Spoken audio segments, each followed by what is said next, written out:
জানি না কেন এমন হয়, তুমি আর নেই সে তুমি।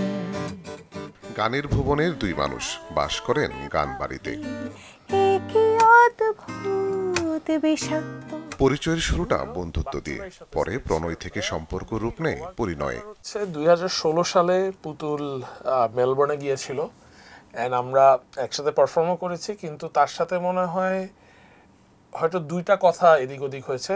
আমার মনে হয় বন্ধুত্ব ব্যাপারটা এমনই যে যার সঙ্গে যার বনিবনা হয়ে যায়, মনের মিলটা হয়ে যায়, সেক্ষেত্রে সময় কত বছরের দীর্ঘ বন্ধুত্ব সেটা খুব একটা কিছু মানে বিষয় নয় আর কি।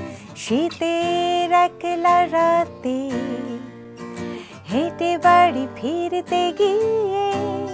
এই দম্পতি হাতে নিয়েছেন বেশ কিছু নতুন গান, তবে পৃষ্ঠপোষকতার অভাবে নিজের ইউটিউব চ্যানেলই ভরসা রাখছেন দুজন। আমাদের যে কটা গানে পর্যন্ত এসছে বেশিরভাগ গান হয় রেজার লেখা, না হয় আমার লেখা। এখন পর্যন্ত বাইরের কাজ, হ্যাঁ আমরা একটা আশিস দেব রয়ের কথাও সুরে বেশ কিছু কাজ আমরা করেছি, যেখানে রেজা কম্পোজার সঙ্গীত পরিচালনা করেছে এবং আমি গেয়েছি।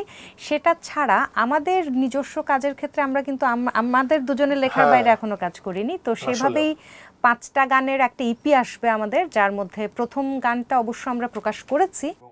নাটক সিনেমার মতো চলচ্চিত্রের গানেও নাকি আছে সিন্ডিকেট। এই শিল্পীর মতে নির্দিষ্ট কিছু কণ্ঠের বাইরে চলচ্চিত্র পাচ্ছে না নতুন কোনো কণ্ঠ।